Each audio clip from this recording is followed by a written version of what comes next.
Welcome to another episode of Video Store Rejects, a podcast where we discuss directors' filmographies and our favorite film franchises.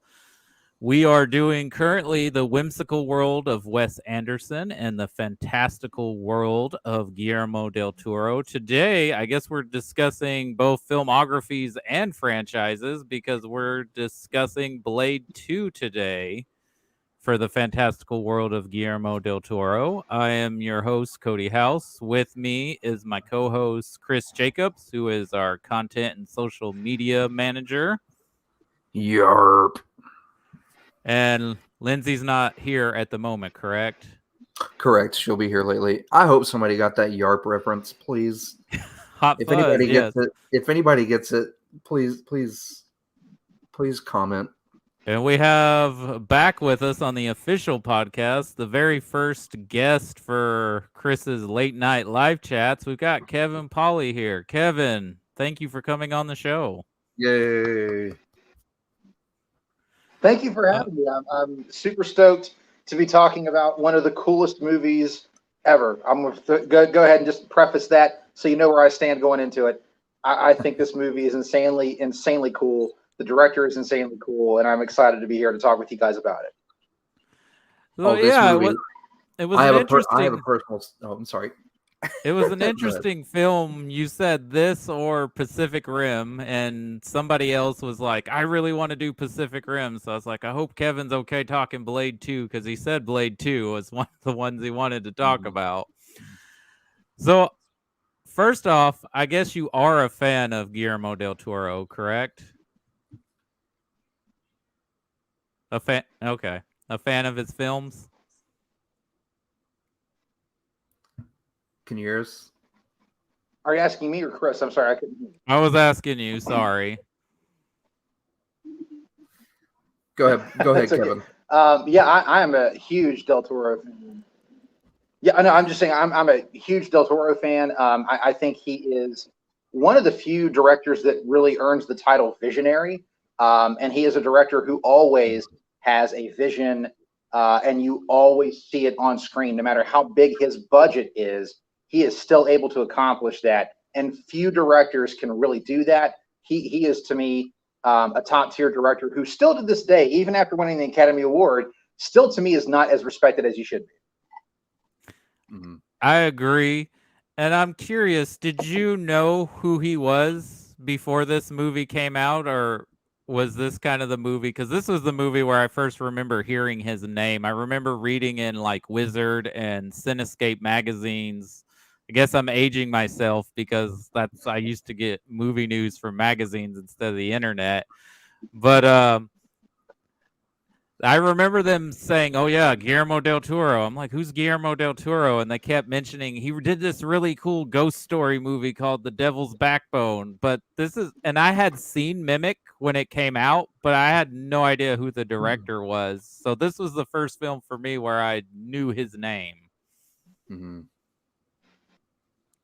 Same here. This is where I was first introduced to him, and really, I was like, man, who did this one? This was such a leap from the first Blade movie. Don't get me wrong, I am a huge fan of Blade. I knew of him before the movie because of the comic books and Spider-Man the animated series. Thank you for that. And it was the first Marvel movie, of course, that was rated R, which blew my mind. So, young Chris was like, yes, this is a really gritty, like Marvel movie. I like to pretend that, Captain America and then the Fantastic Four and all that was going on while, he was down here in this gritty world fighting vampires, which I guess, hey, with the multiverse, it's in my head, it's canon. Again, in my head, maybe not, but it's a possibility with the multiverse. But yes, when I went and saw this one in the theater, I was like, whoa, who is this guy? And what else has he done? So I think we'll get into this a little bit later. You talking about canon and multiverse because Blade is coming back to the MCU, so he's going to be part of the Marvel Cinematic Universe. Yes. And they I think mentioned it's vampires in Loki, I believe. yes, they did. Hmm. So I think this is an interesting film, and one I think that this is very much probably the least distinctive of Del Toro's films because this is kind of a director for hire job for him. But I think he still gets his vision and his little trademarks in there in the film to showcase because this is the only film of his he didn't have a hand in writing the script. He was supposed to direct this before The Devil's Backbone, but he said he needed to make The Devil's Backbone for his soul. And we talked about that in that episode and even in Mimic of like what a horrible experience Mimic was for him and that he probably wouldn't be making movies if he didn't get to make The Devil's Backbone. So I guess the producers graciously allowed him to go make that movie because normally what would happen is he'd make Blade 2 and then get to go make The Devil's Backbone off of the success of Blade 2. And what's interesting is I think one, the whole Blade franchise kind of is underrated because it is exactly the cornerstone of where we are today with comic book movies. Had Blade not been the surprise hit it was, we may not be in the world where we're getting 10 or 12 comic book movies a year. Right. And I was one of the guys that, like, back when Black Panther was coming out. Now I'm not comparing Blade to Black Panther because Black Panther was on a whole nother level of achievement of a Marvel movie, but everybody seemed to forget about Blade, and I was like, no, I mean, Black Panther is amazing, and I'm glad. Also have this other awesome, African American led superhero who's kicking vampire ass, and it was the first rated R Marvel movie. Maybe it wasn't set in the gigantic Marvel universe that we have today, but like you said, Cody, it was still a cornerstone. Like it is such an important Marvel movie. And that's why, again, I think in my head, I'm so glad that they're setting up this multiverse because in my head, it deserves to be canon. Like I think it should be. So I think two things. I think the difference with Black Panther is it's a full representation that had never been seen on the screen before, whereas Blade, Right. it's just the lead character. It's not really Right. about race in that film. It's just that character happens to be also a character of color, but it's more about a vampire hunter killing vampires. Right. What's interesting is Guillermo's a much higher profile director, even at this point, even though he's mostly unknown in the mainstream than the original director of the first Blade film, Stephen Norrington, I believe is his name, who was off making League of Extraordinary Gentlemen when this came out, which is why we probably will not be doing a Stephen Norrington Let's not talk about series because I don't think he made very many movies after that. I think he got sent to director jail. And of course, Guillermo Del Toro became an acclaimed and Academy Award winning director. So, what do you like about this movie specifically, Kevin? And do you like it more than the original Blade? Yes, I think to me, when you talk sequels, when you talk about those sequels that are as good as or surpass the original, we talk about The Godfather Part 2. We talk about The Empire Strikes Back. I think you absolutely have to Spider-Man put Blade 2 in that pantheon of films. I think it Mhm. does everything that the first one did great. It does it even greater. It is, to me, one of the most perfect comic book movies ever made. It has everything that you expect, everything that you want, and more. And I think for me, when I look at Blade 2, it's a movie that has gore, it has humor, it has horror, it's a little perverse, it's a little creepy. And all of this is under the deft hand of Guillermo Del Toro, who knows exactly when to tone it down and exactly when to ramp it up. And to me, when you hear that phrase, a roller coaster ride of a movie, Blade 2 is one of those movies that earns that title. And for me, I kind of look at it as like Aliens, but with vampires. So everything that I love about Aliens versus Alien is how I feel about Blade 2 versus Blade. Only in the case of Blade 1, I always thought it was a fun movie, but I never thought it was great. Blade 2, I thought was great from the word go. The first day I saw it, I was like, okay, I'm in love with this movie, and this is truly like what I wanted from Blade. It's everything, again, great about the first one, just ramped up. I mean, to me, like the practical effects, the storytelling, the cast, Ron Perlman makes everything better. Ron Perlman as a vampire, sure as hell makes everything better. So it's, to me, it's a genuinely. I mean, I honestly, I was thinking I was out driving today before I was on this call, and I thought, honestly, Blade 2 is like a perfect film to me. Like, I don't take away anything from it. I wouldn't recast it. I wouldn't change any of it. I mean, I think it really is a film that is perfect. It knows exactly what it is. It comes in and does exactly what it needs to do.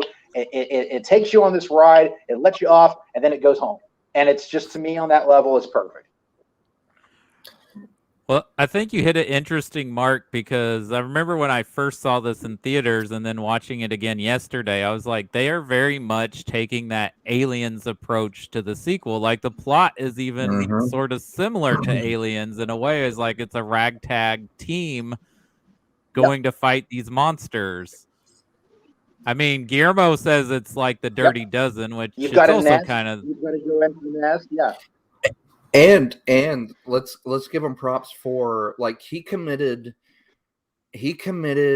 one of the Marvel sins, as everyone comes back. Anyone can come back. And the way that they brought Whistler back and had the narrative story, even that was done really well. Like, it wasn't cheesy. They gave him a good kind of out from death from the first movie, because you think he shot himself, which he did, but he still turned, and they were able to nurse him back and barely keep him alive. And I thought even that was well done. And I think in any other movie it would have come across as cheesy. It wouldn't have worked very well, but he made it work. Yeah, and I love Chris Christopherson as Whistler. I'm not sure if that's how the comic book version of Whistler's done, and I know it's so well done in that movie. I agree. Mm-hmm. And I don't know, because I know in the animated Spider-Man series, that's how I was introduced to the character. Whistler was kind of like a British guy, but I really like Chris Christopherson's take on it as just this grizzled old vet who kind of takes Blade in and shows him the ropes and helps build his tech. And he's like his Alfred and Bobby Singer, Lucius Fox mixed together. Yeah. Which is really cool. He gave me kind of a Bobby Singer vibe from Supernatural. That too, for sure.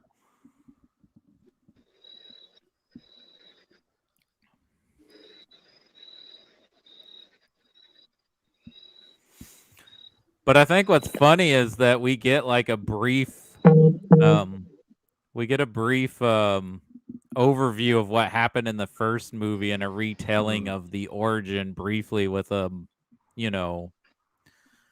Wesley Snipes narrating over it. I guess in case someone didn't watch Blade 1 before they watched Blade 2. But that's clever, because this could be taken as a standalone movie almost.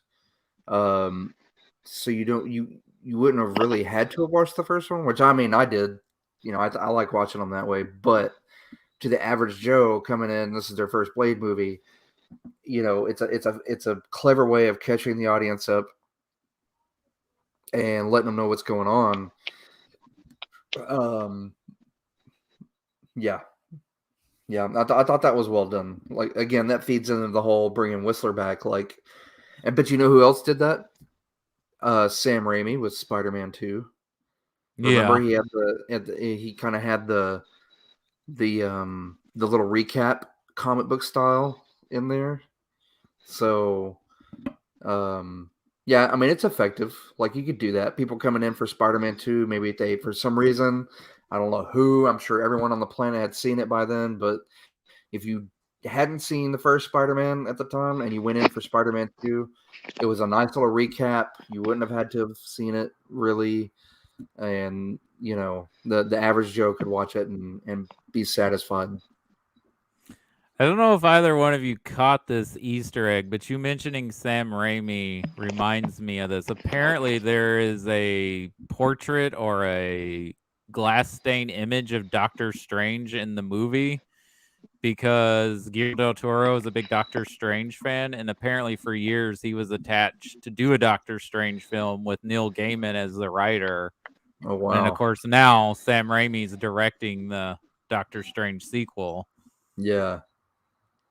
That's pretty clever though. And again, that could as a loose fan theory feed into my multiverse narrative, Me fanboy wishing really hard. So the thing I love about this movie specifically with Guillermo del Toro's vision is that he does not portray vampires in like the normal sense that they had been being portrayed in media at this time as being romanticized and tragic, beautiful people. He's like, no, they're straight up monsters that'll eat you, and they have like these gross things coming out of their mouths. Well, that's what I like about this movie is because in the first one you dealt with the classic vampire tropes with them sucking blood and then everyone again it having a Matrix vibe.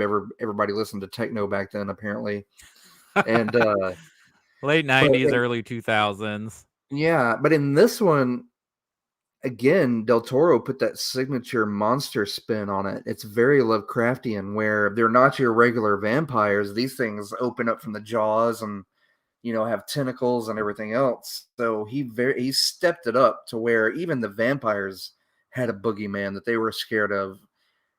Hence having to make a treaty with. Oh, we lost our We guest. lost Kevin. Maybe he can get back in. So I guess the issues are on his end. So maybe he can Yeah, get back in one way. But yeah, I love and of course Del Toro is a huge Lovecraft fan. So of course he would make them Lovecraftian. But yeah, I love that there's a boogeyman even the vampires are scared of. So they're like, yeah, we gotta make an alliance with Blade because this is worse than Blade. right. Interesting, the villain in this movie, who I guess is not really the villain, Luke Goss, is also the bad guy in Hellboy 2. Oh, okay, yeah. Wow. Which again, I can't wait to get to the Hellboys. That's in case you haven't heard. I know I've probably said it a million times, but I'm a huge Hellboy BPRD, Lobster Johnson, uh, Magnolaverse fans. So I'm very excited to get to that portion of our Del Toro.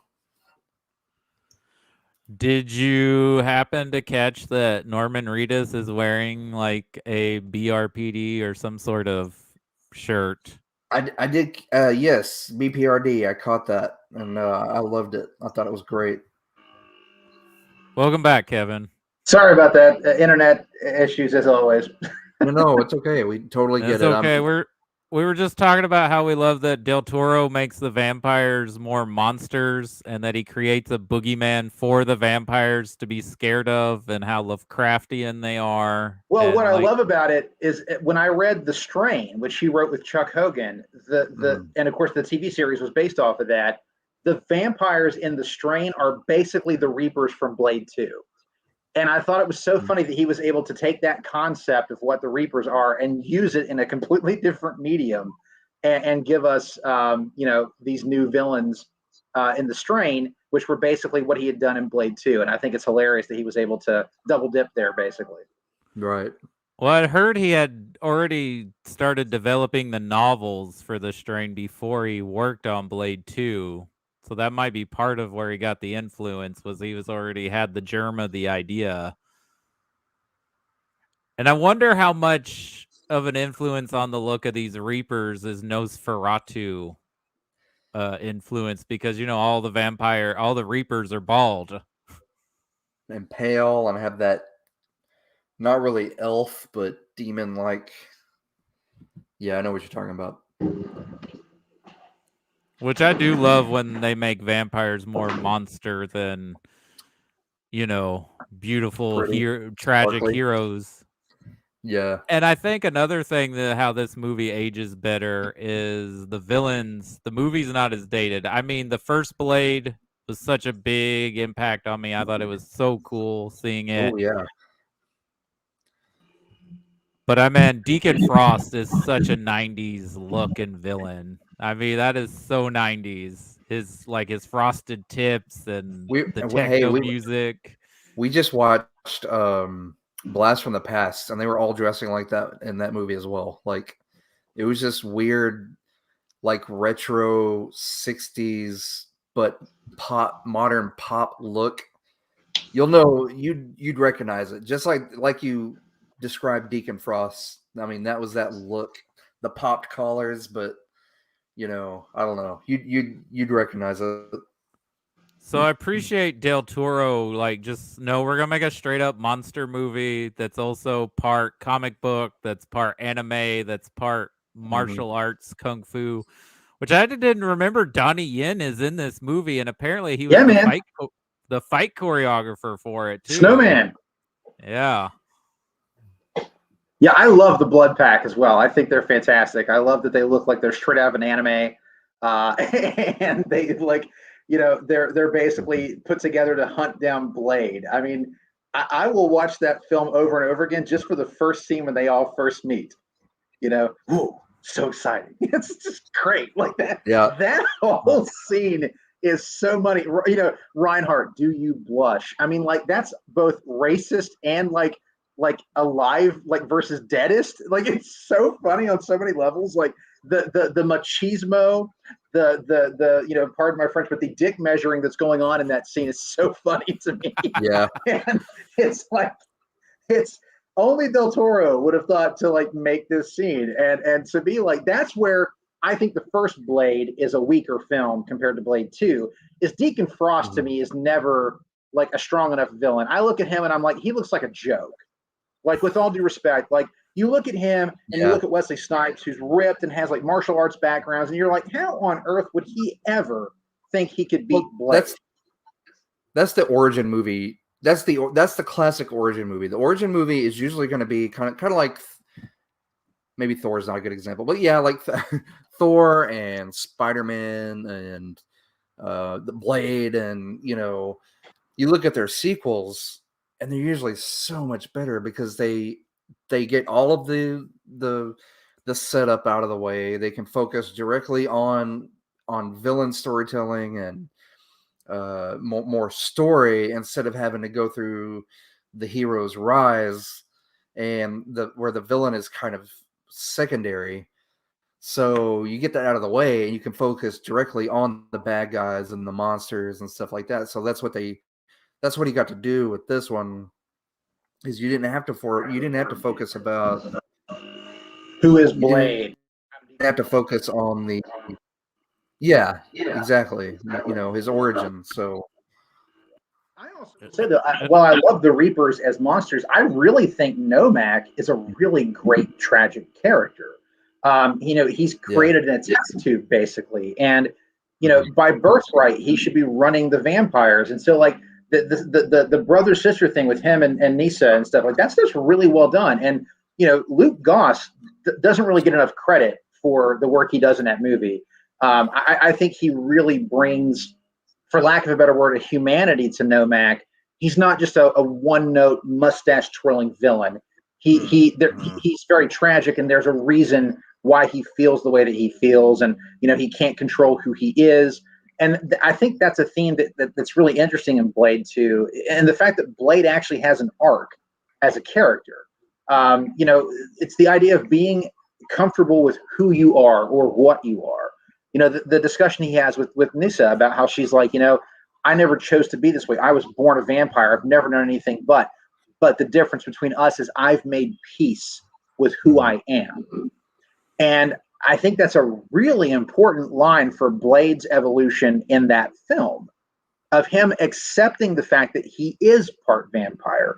He is a hero, yes, but there is that part of him that is very much, you know, you are very much becoming the thing that you hate, you know. And so then you have Nomak, who again, like Nissa, didn't have a say in his development, didn't have a say in his creation. He was created against his own will. Like he didn't even have like he was created in a test tube. He's not even like a real creation. And so like the idea of coming to terms with who you are, the sins of the father, and all of that. Blade 2 has a lot more going on for it than just really cool kung fu action vampire flick. It's a like Del Toro is able to masterfully do. He gives you all that fun camp and all the fun horror and gore and special effects and fights and all that.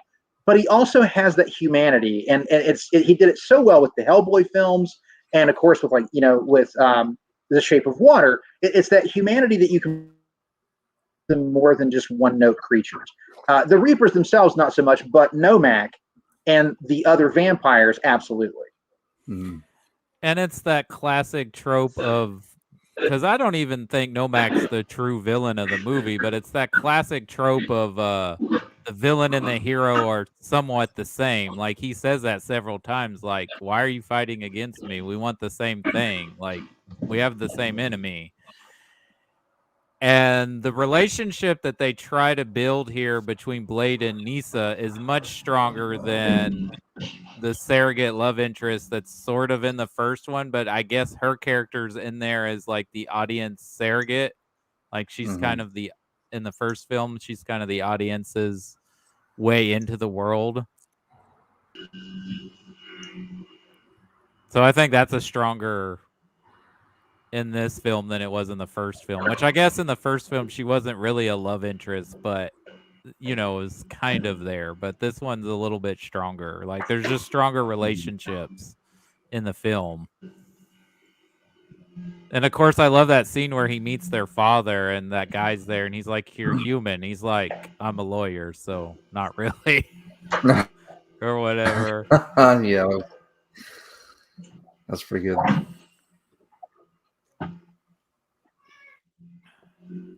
But I think Del Toro, that just shows you how good of a director he is, because he elevates this material, because he talks about kind of how silly the dialogue in the movie was for David Goyer's script. Like, especially that scene where Kevin was talking about earlier, where Ron Perlman's trying to get at Blade, Wesley Snipes, and he puts the bomb thing on his head, the detonator.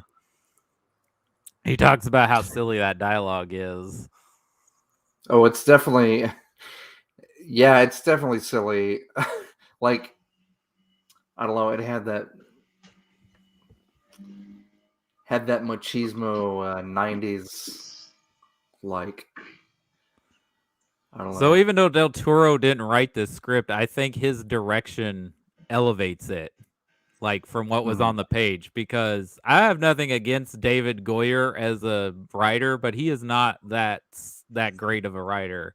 He's very good at world building and being a comic book expert, but I think why the Batman movies work so well is because of Christopher Nolan's direction too.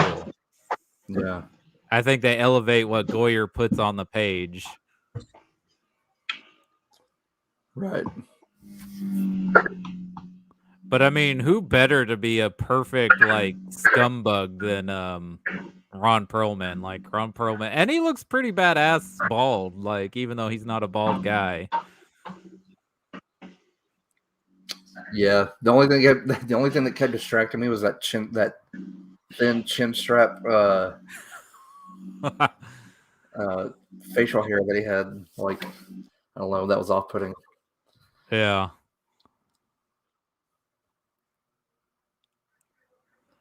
And then Norman Reedus is in this movie too.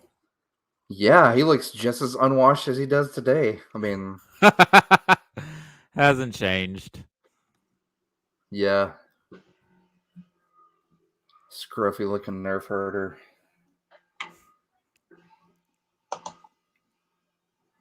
And I think this is why it's Wesley Snipes' favorite Blade movie is because he gets to showcase like his martial arts skills more so than he did in the first film or the third film that comes out after this. With the help of early 2000s CGI. Yeah, if there's one thing I'd criticize this movie for is probably some of the CGI effects that are in it because that dates the movie a little bit.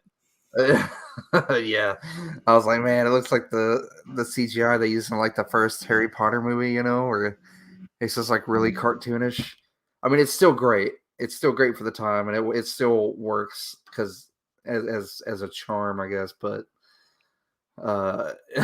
yeah, it definitely dates the movie. Oh, I guess he's having some issues. Yeah. So what else? What else do you really like about this movie, and especially just revisiting it? Man, again, it's just such a step up from the first movie, and it's like he brought the horror element to it, which I love. Because again, there's the pop scare moments, and it just with the reek music, and it just seems like it's such a horror, such a great horror movie. The horror movie elements to it, and I don't know, story, and again, the villain's scarier in this movie. Right, like Kevin was saying, like I could buy these bad guys going toe to toe with him in a fight. Mhm. Like Steven Dorff, I'm like, come on, Steven Dorff, Blade's just gonna like rip you apart, like Yeah, and easily. he didn't even fight him until after he had the blood god's power. But again, what kind of god are you if you know Puny God. you Yeah. cannot fly a blade? Well, Yeah, I mean, Donald Logue. How many times did Donald Logue get his arms chopped off in that movie? right. And all he wants to be is just he just wants to be a naughty. He wants to be a naughty god. Just a naughty Yeah, god. That's all he wants to be. god. So yeah, the villains are much more interesting and aren't Mhm. as 90s, and they're more intimidating. The action is top notch. Like I said, I Absolutely. think this is Wesley Snipes' favorite because he gets to showcase his martial arts skills. Because Wesley Snipes Mhm. knows how to do martial arts in real life. I believe Wesley he's Snipes is the best special effect in the movie. Yeah, Plain and simple. He's the best special effect in the film. He right. always looks like he's in comic book poses, like panel poses. He does his own like stunt work and brings in some WWF, with that wonderful, the pile driver like shot. It's great. I mean, like he is.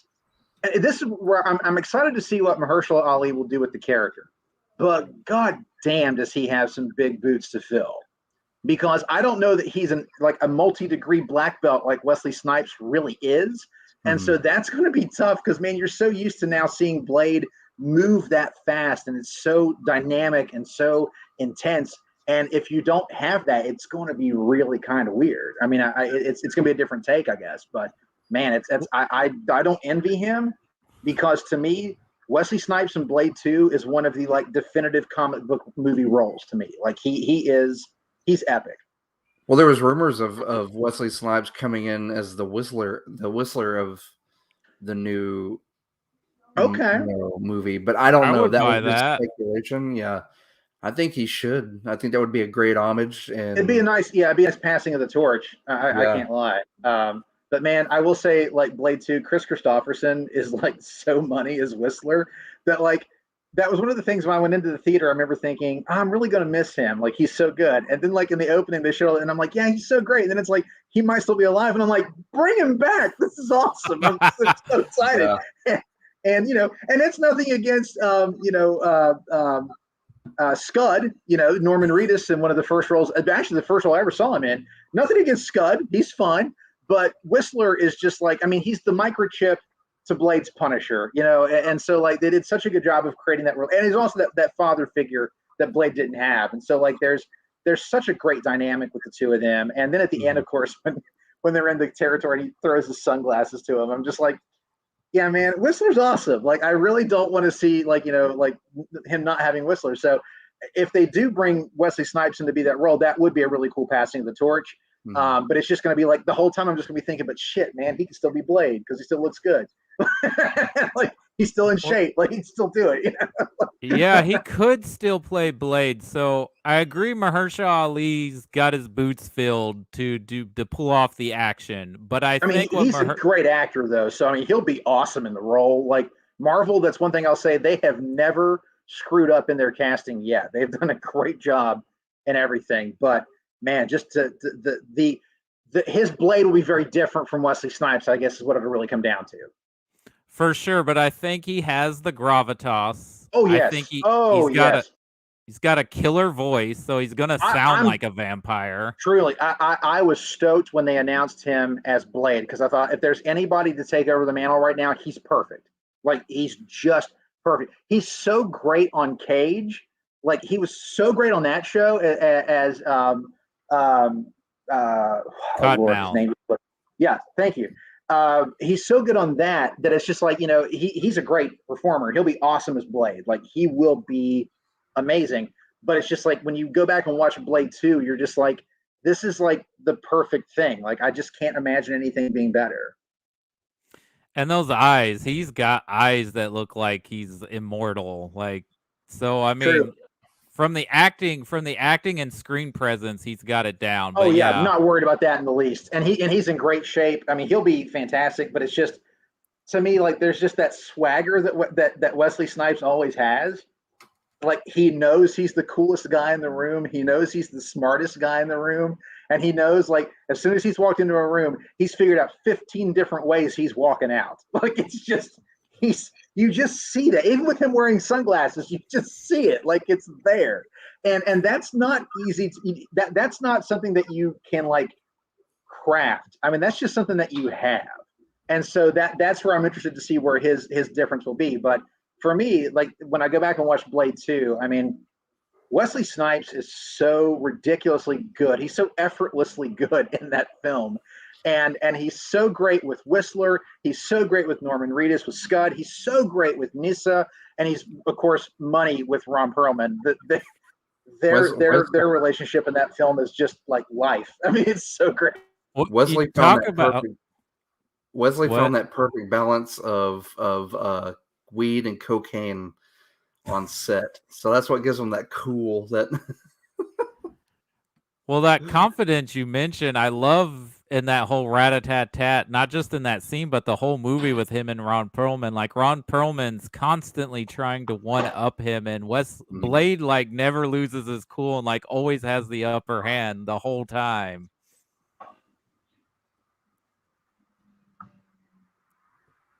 This is really cool. And of course, I guess Ron Perlman's inclusion is part of Guillermo Del Toro. He's like, well, we got to put my buddy Ron in the movie because, he makes it anything better just by being in it.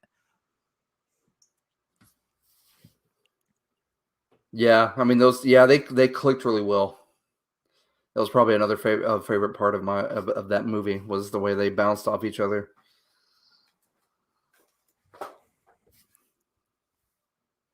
Maybe having some more issues. We frozen.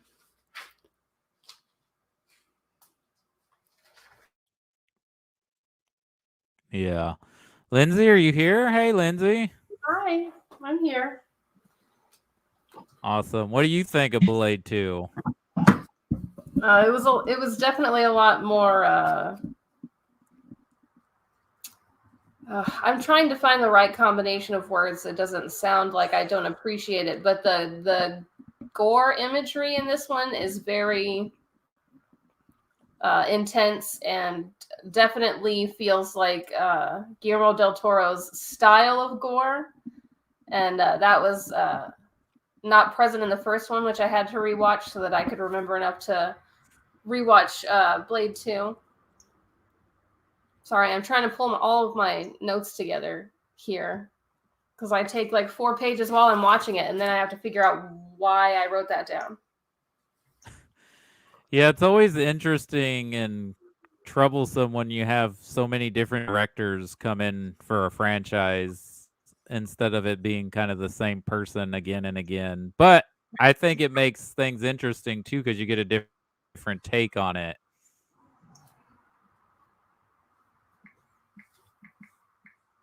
Like this is definitely the most stylized film in the franchise to me Mm-hmm. because of Del Toro. Oh, I think Del Toro elevates this.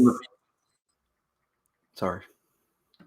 From the first scene where Go he ahead. goes into the blood bank, you can automatically tell it's a Del Toro. Like they're he's walking past those rooms where they're mopping up blood, and it's got all those tanks, and they take him to the room with the furnace where they're gonna drain him and burn his body, and then he turns on him, and it's like straight up Del Toro. Like you automatically recognize his style from the get go, and it's great. And I wonder if this was the first time, because I think that's such a great premise of vampires like secretly running a blood bank, or like, yeah, give blood and we'll pay you lots of money, but nope, we're just gonna eat you. And they played It's off pretty that in genius. the cop that was Deacon Frost slave. Yeah, Familiar is what they called it's him. familiar. Yeah. Yeah. He had blood in his car, and where he was collecting blood for these blood banks or dealing in blood. So I like that he took that and actually showed it, like showed the operation of what they do and how they drain homeless people or people who don't have any contacts and everything. Like she was asking him, do you have, any close of kin? And Yeah, any next of kin, right? yada, yada, yada. And he was like, nope, nope, nope. And she's like, all right, perfect candidate. Let's go to this room right here. We're going to drain you and then burn your body, and nobody's ever going to hear from you again. So I thought that was a cool setup. And again, go back to the first movie. It ends with him in Moscow. Yeah. So the fact that this was set he took it and played off of that, and it led right into it being set in Russia was great. That was already a great start to that. I just want to throw into just the use of blood in the film. I love that Del Toro puts in little details that if you catch him, it's great, and if you don't, that. But the idea of vampires using crystallized blood for like cocaine, and the fact that Damaskinos is so old that he doesn't have teeth, so he has to eat like a Jello mold of blood. Like I love those little touches, man. Nobody else but Del Toro would have done that, and we're all the better for it. That's what I was thinking. I was like, man, but crystallized blood sounds so much better. I was like, oh, they're mixing blood with cocaine to get a high and off of both, But yeah, I like the crystallized blood theory a lot better. And yeah, the Jello mold was awesome. I love that. I also love that Del Toro, so he sets up with a opening action sequence, right, of Blade coming in and killing a bunch of vampires, and then him torturing that one guy to get information. That we follow through with that in the ending. Like he tracks that guy down, and he's like, "Oh, you didn't think I was gonna leave you, did you?" Which is pretty cool ending. It's almost as badass as the ending from the first movie. Yeah, I totally agree. I just love that he follows through with that little, because you think, oh, that's just a throwaway scene of him getting the information we need to move the plot along. Nope, we're going to come back to that guy and Blade's going to kill him. Yeah, that was and great. Again, it's that little perversity in that scene. Look at there's stains on the frame of that mirror. There's the tissues. It's so horribly awful, but so funny at the same time. Like only he would put that in there.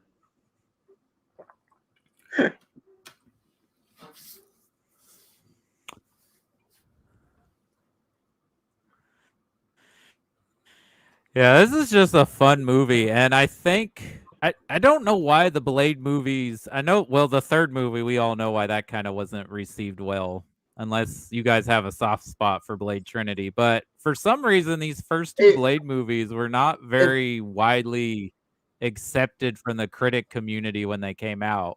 I know part of that's because the online critic generation was still building, and we still had the older guard And so I guess this is not a movie for maybe film scholars to enjoy, maybe. I don't know. I mean, Roger Ebert was a fan of these films. He gave Blade 2 3.5 stars. Okay, these are comic book movies. Okay, these are supposed to be fun popcorn movies, is what I call them, and that's why. Escapism, man. Yeah, that's. I mean, it's really hard to critique a comic book movie because you know the source material that it's coming from.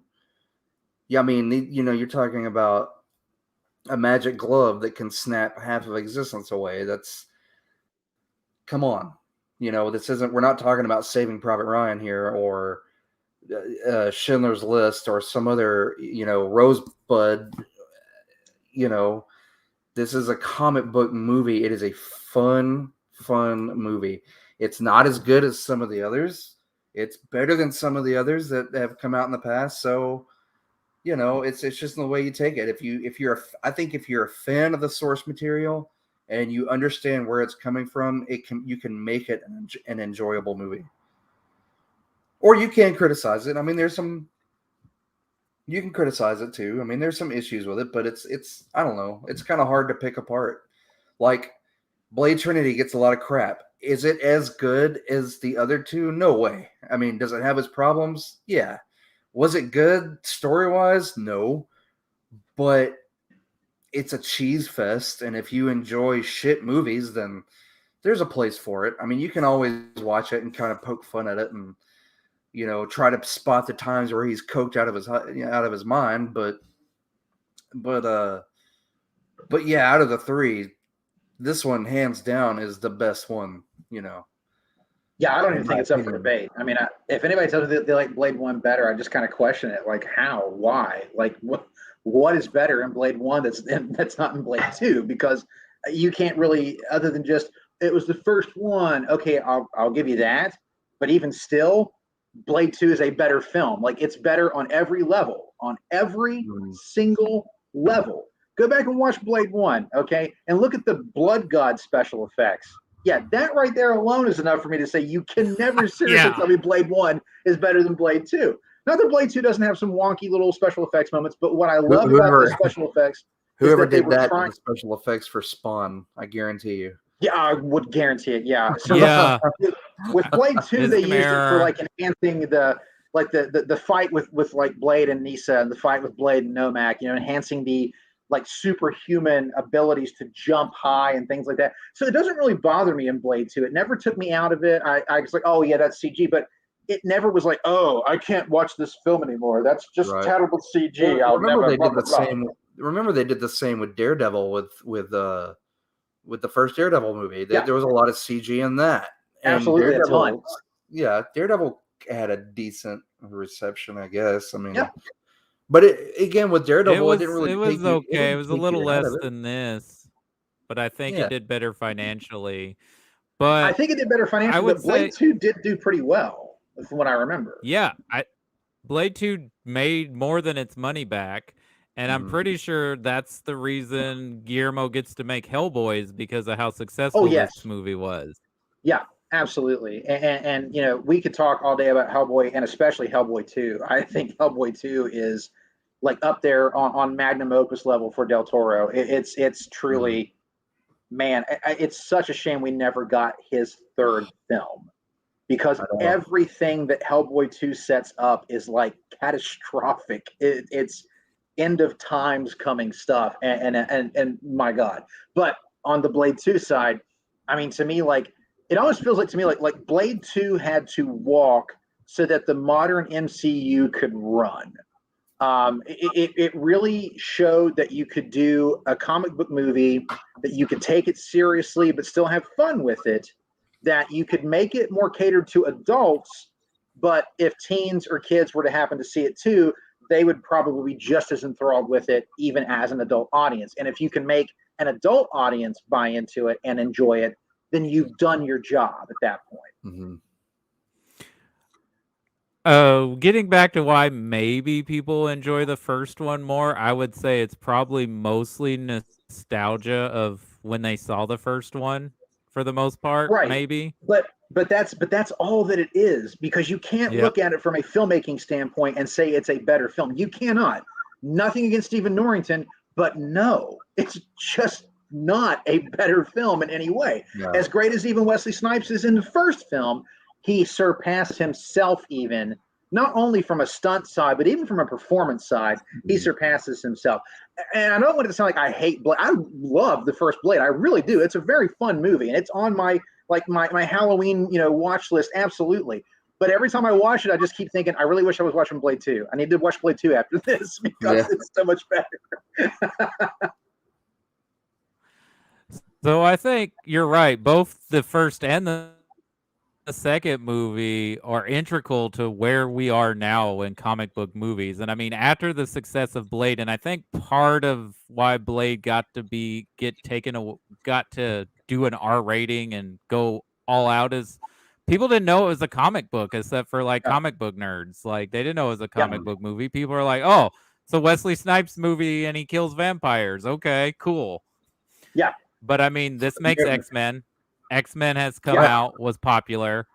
I saw, And when this film comes out, Spider-Man comes out and blows up, and then we are essentially getting a comic book movie a year, if not two to. Now we're in the point where we're getting at least 5, because Marvel and DC are putting out about 3 or 4 films a year now. Right. Yep.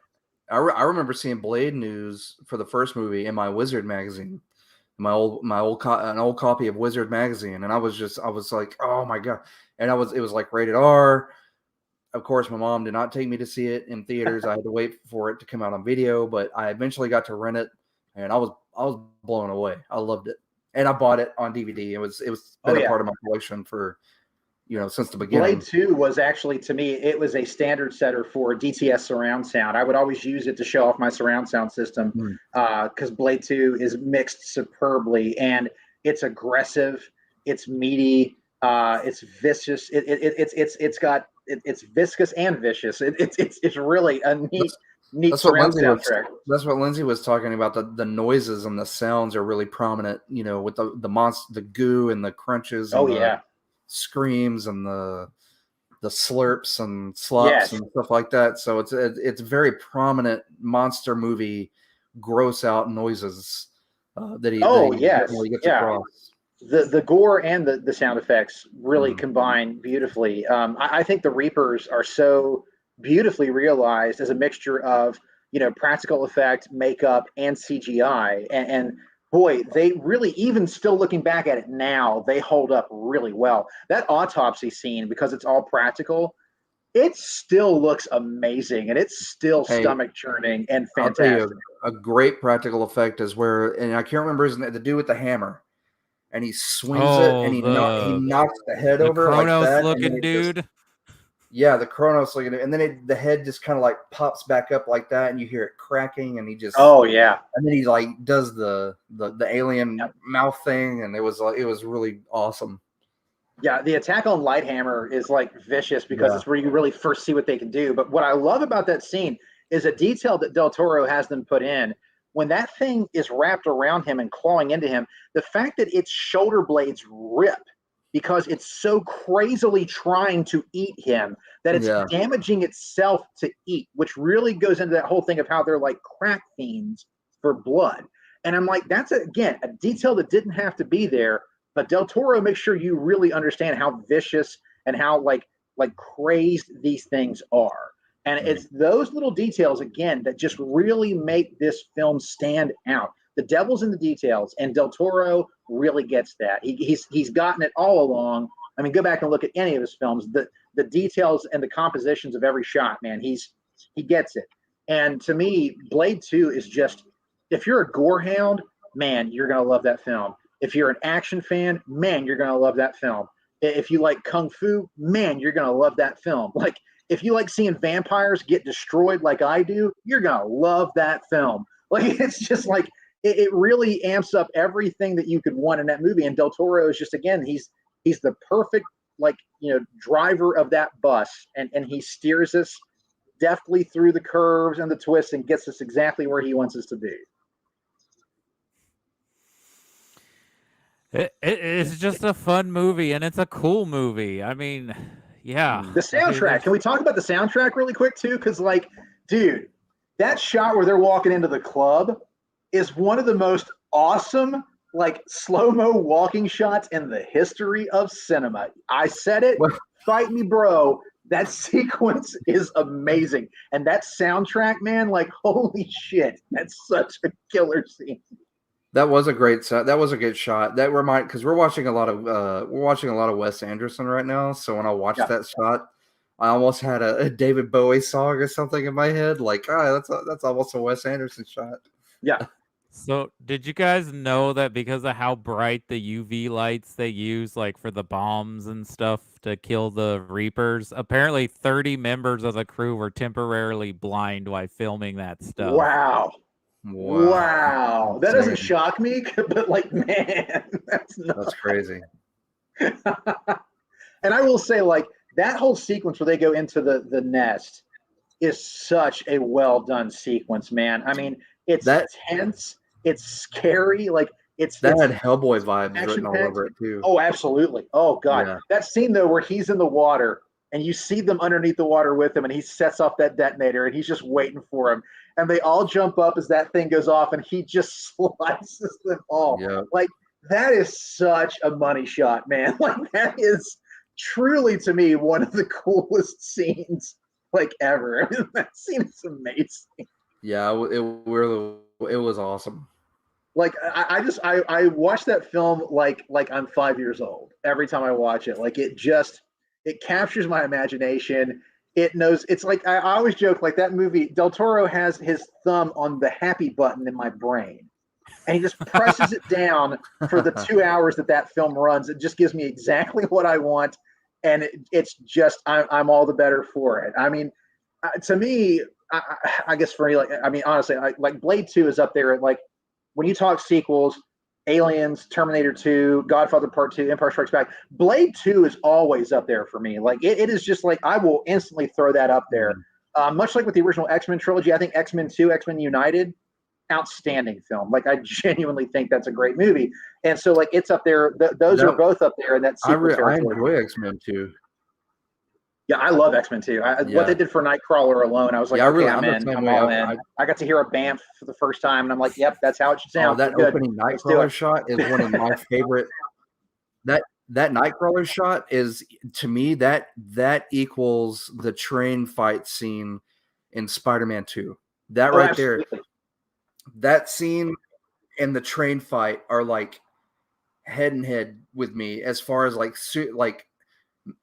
2000s superhero fights. Like, they nailed absolutely. it. Yeah, like where he's just absolutely just bamping here and like everything's in slow-mo and the guys are flying left and right and he's just like transporting here and there. That was just brilliantly done. I remember seeing that in theater and I was like, I was dude, and that's how they opened the film. I got the DVD, I remember like going back and just watching that over and over again when I got the DVD. Like, I was blown away by that.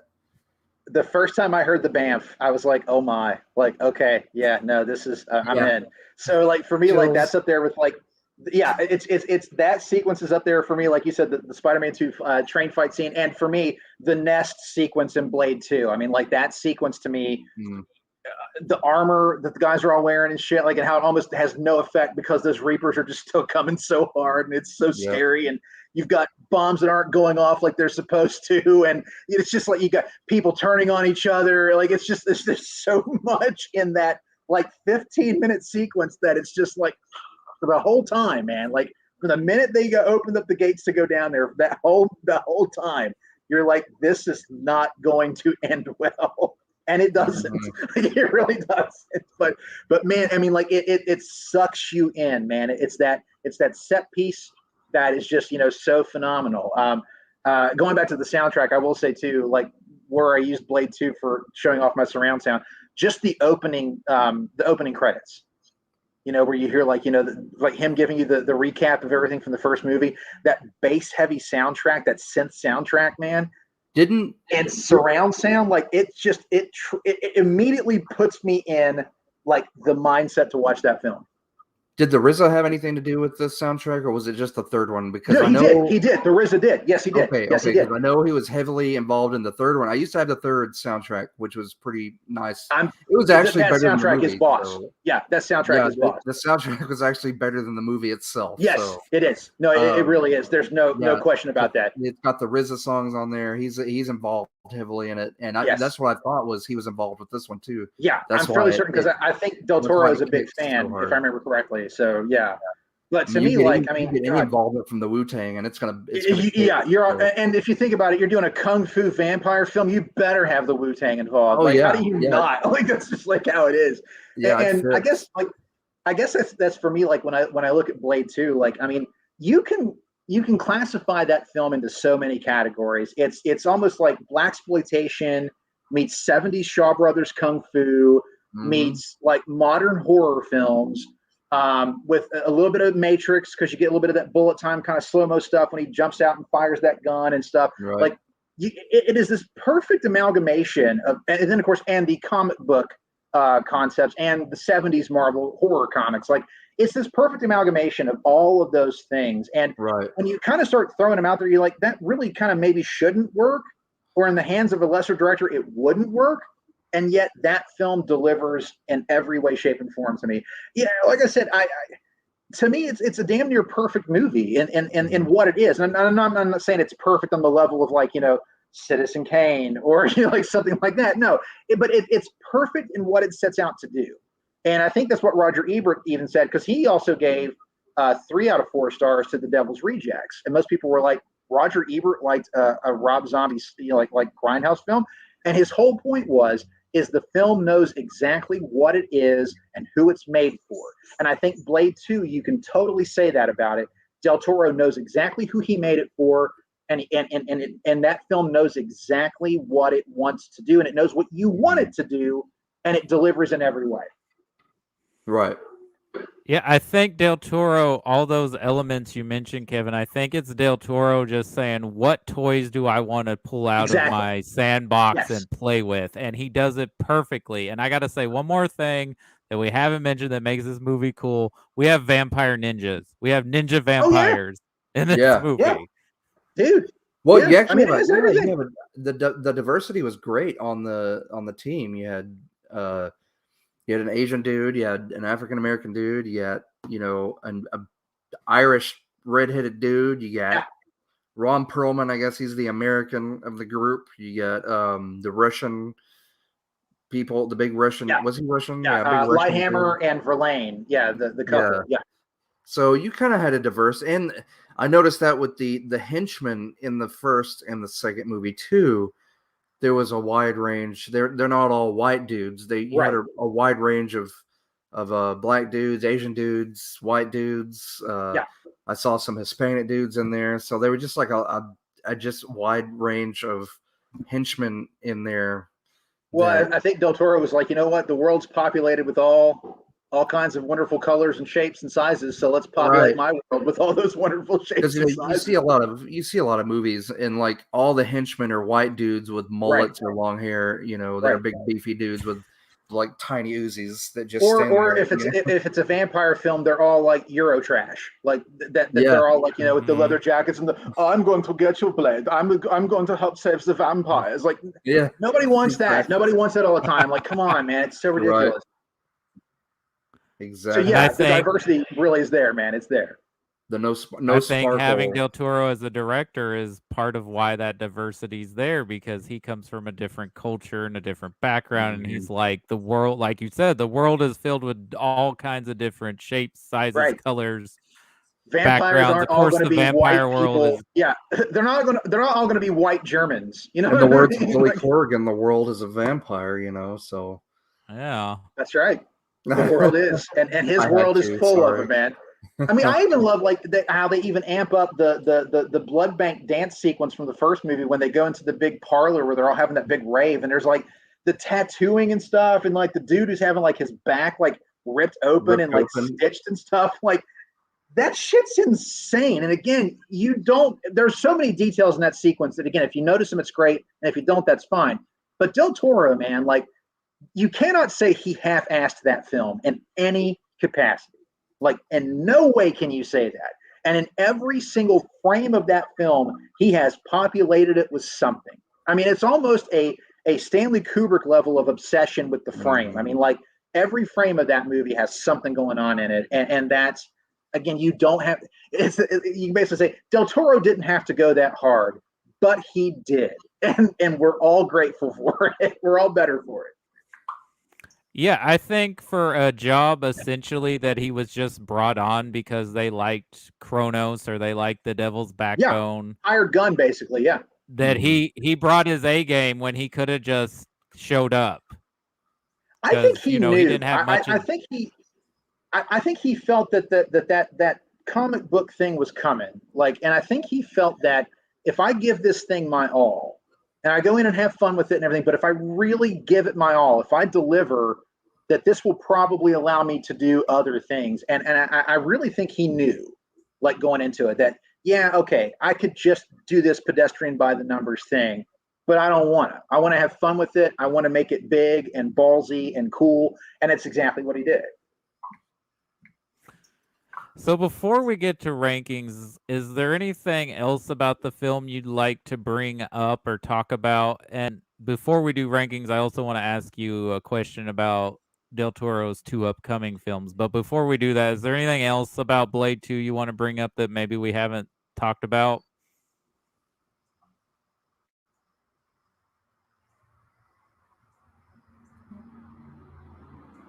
I'm sorry, you broke up on my end. What were you saying there? Oh, sorry. I was asking, is there anything else about the film you want to bring up before we talk about his upcoming work and ranking the film? I will say one thing that I find really good that again didn't have to be there, and it's not forced and it's not super pushed, but the relationship between Blade and Nisa is such an important one in the film. Mhm. And I really love the fact that she kind of helped of accepting who he is by accepting who she is. And I like that there's a respect that they form. And even like it kind of hints at a romantic connection between the two, but it never forces it. You never have that moment where they kiss or anything like that. But that beautiful moment where he lets her see the sun and she, dies in his arms, that's such a powerful moment. And you didn't have to do it, but you did. And I think it's such a neat moment for Blade because it really sets in for him that acceptance of that one half of him that he can never deny. He is part vampire, and that relationship he was able to have with her, that respect that they had, that even, like I said, that sort of love, it didn't have to be in the script, but I'm really glad that it is. And I think it really adds a sense of pathos to the film, and it really adds some heft to the ending. Nomac's ending is tragic enough as it is. His thank you, by the way, is really like kind of gets me every time. Like that character was living a horrible, painful existence. And it's even more painful by the fact that his father screwed him over, made him this test tube, creation, and let him out to just like not really even try to claim him. And then to be feared by your own father and stuff like so. That's all tragic in its own right. But Blade and Nisa, you see that they possibly could have been something that really possibly could have happened. But of course, they don't get to have that. And so it's that tragic moment for him. It's that Romeo and Juliet kind of ending. And I really like that because it didn't have to be there. But I like the fact that it's not that he doesn't kiss her before she disappears or anything like that. He just holds her with respect and honor and holds her as she, has her final moments seeing the sunrise for the first time ever. That to me is a very powerful thing. And it's Del Toro has such a wonderful, twisted heart. It's in Hellboy, and it's definitely in this. And I really think that that's the stuff that you don't notice it maybe the first time you watch it because you're so enamored by the action and the craziness of it. But when you go back and revisit it, there's rewarding things to look at. And that relationship in particular is a key one. I think that's a perfect example, and I wish more movies would do it, where two characters can have a deeply intimate relationship and even romantic relationship without showing off any kind of sexual or kissing or hugging. Like, and on that note, I will say that's one thing that Shang-Chi did really well. If you've not seen that yet, the relationship with Shang and Katie is that perfect mixture of they're friends and there's that sort of that maybe they could, but they never force it in that film, and it reminds me a lot of that. I'm ready to see that when it comes to streaming. That and Rogue One, they did that really well too. Another film that does it so well is the Tom Cruise and Rebecca Ferguson relationship in the last two Mission Impossible films. Like, there's so much going on in those two movies, and they never once kiss at all. They don't share any kind of intimate expression, but there's so much there just from the scenes. So I think more movies should take a lesson from that, and I think that's another reason that makes this film so much stronger than the original film, because in the original film, the character, the doctor, I guess she's sort of supposed to be, but I think she's more of the audience surrogate than a love interest. Yes, but I she feel is. like there's a little bit of that kind of pushed in there, but it doesn't really work as well as it does in this one. I would agree completely. And I just want to say on a quick note, Mission Impossible Fallout might be like the greatest action film ever made. Just want to throw that out there. That Fallout bathroom fight scene alone. Dude, that movie's on a whole other level. Like now I want to go back and watch that again. Fallout blew me through the back of the theater, man. That's the greatest action film of our time, man. I'm sorry, but it is. God, that movie. But I digress. Blade 2, but yeah, the relationship stuff, again, like you mentioned in Mission Impossible, like they did in Shang-Chi, it's nice to have chemistry without it being forced down your throat. And that's such an important thing, because in real life, men and women can be friends, like without it being a full-blown romantic thing. They can have a spark or a connection even, but it doesn't have to be a full-blown thing. I mean, look at Lost in Translation. You know, it's the same sort of thing. They never kiss. They don't have to. We don't need them to. It's so perfect in what it does that you don't need them to. And again, not that the Blade and Nisa relationship is so prominent in Blade 2, but I really appreciate that it's there to begin with, and that it's not not an elevated, oh, kiss me before I die. Like, nope, none of that at all. Just a genuine there respect. was not a deleted scene, I don't think. I think it was a scene in the script initially where they were going to be more intimate, but I guess someone said, no, we don't need that in this film. And I'm glad they cut it out, because I feel like it would have been a distraction.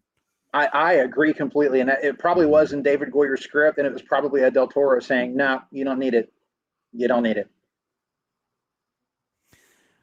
So he has Guillermo Del Toro has 2 movies coming out. They've already released the trailer for Nightmare Alley, which just looks so cool. It's like a noir meets a creep show, which is a remake, apparently. I didn't know there was an older movie of this. Are you excited about this movie?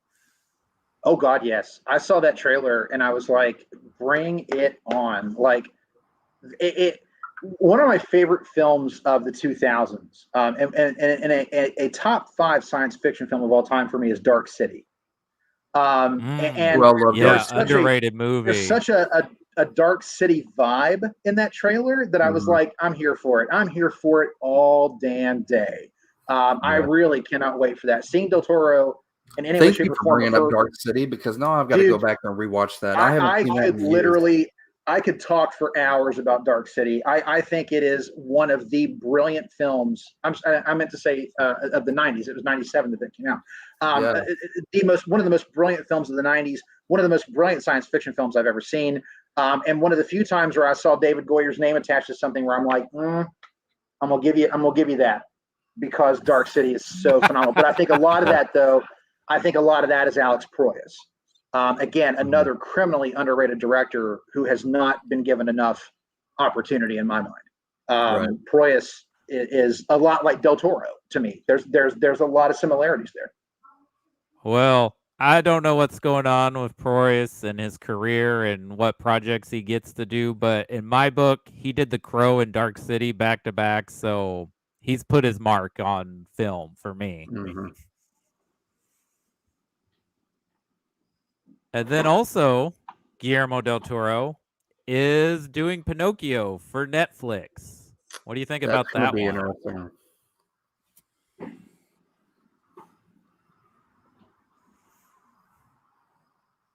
Okay, we lost Kevin issue. again. That's definitely going to be an issue. Interesting issue. Not going to be an issue. It's going to be interesting. Blah. So I was saying he's also got a Pinocchio adaptation coming out that's going straight to Netflix. What do you think about that? I would be slightly scared actually, because like that could be some real nightmare fuel. I'm sure it'll be gorgeous, but man, I mean, go back and watch the original Pinocchio, like from 1941. Like that's an intensely creepy film at points, man. Like I could see him dragging out the transformation and having it painful for the. Yes. And just being like horrific and gory and like it'll be like an American Werewolf in London, but with donkeys. Yeah. It will be. I could see the transformation scenes pretty horrific. It'll be awesome. Like it's and probably going to be terrifying. How terrifying will Monstro be? The giant whale, dude. Like my God, that would be like intense shit. That'd be awesome. Yeah. It's probably going to be all those things you mentioned: terrifying, beautiful, interesting, fantastical. But it's going to be a far more interesting adaptation to me personally than Robert Zemeckis doing a motion capture version of it. I would agree with that. Dead eyes. Yeah, well, although it would be appropriate for Pinocchio, like that's okay. But it's just everybody else in that world that it'll be creepy. But you know what? Hey, my kids love, and I mean I get it. It's a sweet film, but my kids love the. Well, I was about to say Pineapple Express. Polar Express. They love the Polar Express. Very different express there, guys. I love the Pineapple Express. They love the Polar Express. No, but, I love the Polar Express. It's a great Christmas movie. It's just that CG stuff is still kind of the dead eyes. I met Eddie Deason back in 2019 here at our train park that we have, and got his autograph, and he signed the picture of his character. And every time I see it, it creeps me out because again, it's the dead eyes and the CG. And it's great though. But he was really nice and pretty cool because I'm an Eddie Deason fan from his older stuff. Oh yeah, he was in War Games and sadly I didn't have Midnight Madness. That's the one for me. Midnight Madness. Yeah, lots of voice work, but he was really cool. God, yeah. Hasn't he Mandrake on Dexter's Lab? Yes, he was.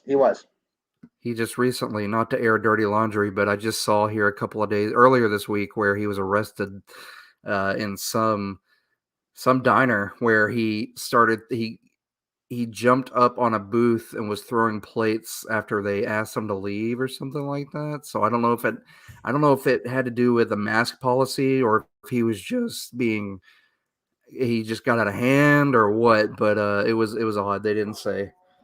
Poor Eddie. There's my pandemic bingo. Would not have expected Eddie Deason gets arrested. Right. Like I would not have been on it. I'll be honest. But I think Del Toro is one of those people that whatever he's attached to, I will be interested in seeing what it is. Mm-hmm. And even if I don't think it's the greatest thing ever, there will always be something worth watching it for. Whether it's the visuals or the performances or whatever it is, there's always going to be something. I was head over heels and still am head over heels in love with Pacific Rim. I think Pacific Rim to me, like when I saw that in the theater, that's one of the last times I was in the theater where I was like literally like pumping my fists and clapping and cheering and was like a 5-year-old again. It was really spectacular. I love Pacific Rim. I saw Robot Wars back in the day. I don't know if you've ever heard of that movie. Yep.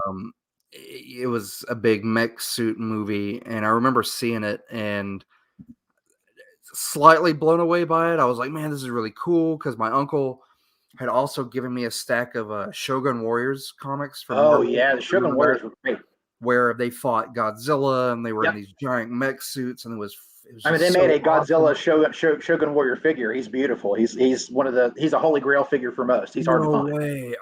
Firing missile fists and the tongue and everything. Yeah, he's great. Oh, that's so awesome, man. It's a very expensive figure. Jelly. But yeah, I was a huge fan of that. And so when I saw Pacific Rim, I'm like you. It blew me away. I was like, man, this is the most freaking awesome popcorn movie I've ever seen. I've seen in a while now. I also loved Ready Player One. I was a huge Oh, fan yeah. of that too. You Yeah. know, that was Easter egg heaven for me. Yes. By the time they pulled out the um, glaive from Kroll, I was like, "All right, guys, you got me. Oh, dude, yeah. We're good." Yeah, I want the coal blade. Because I love Kroll. Like, I'll put that out there too. If you ever want to talk about Kroll, I'm on it because I Oh, adore we that. need to, because I'm a big fan of that movie. The Oh, soundtrack, I love Kroll. Ride of the Fire Mirrors is like Yes, top. Ergo the Magnificent, people. That's what it's all about. Ergo the Yeah. Magnificent. Just he's Man. the best.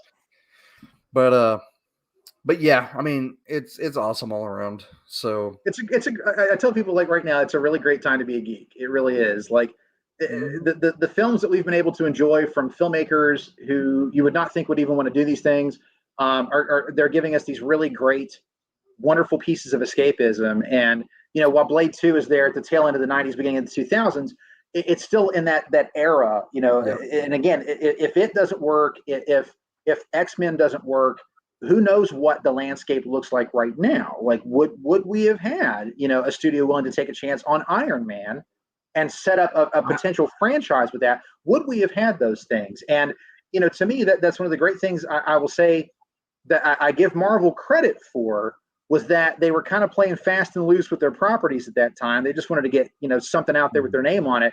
And I appreciate the fact that they didn't micromanage Blade and Blade 2, and they didn't micromanage the X-Men and X-Men 2, so that the directors could kind of put their spin on it and put it out there. And to me, like, again, if those films don't work, I don't know where we are right now with all of the MCU and the DCEU. Like, I don't know where we are with those. I really don't. Yeah, I think Blade is a very big part of that, and without the success of this film, the first film, and those first two X-Men films and the first two Spider-Man films, yeah, we may be looking at a different landscape. We may, very much so, if Blade 2 had not done well, we wouldn't have a Hellboy, which we got to Yes, thank the Lord that I we got thoroughly agree with Guillermo that Del statement. Toro, two Hellboy movies. Yes, I thoroughly agree with that statement. And I think Hellboy and Hellboy 2, Right. they get kind of forgotten. They're such beautiful, like, heartfelt, sincere films. And yes, they're about monsters, but the monsters are always, of course, the people more than the creatures in those movies. And to me, they are maybe Del Toro's most, like, personal films. I mean, he loves the character.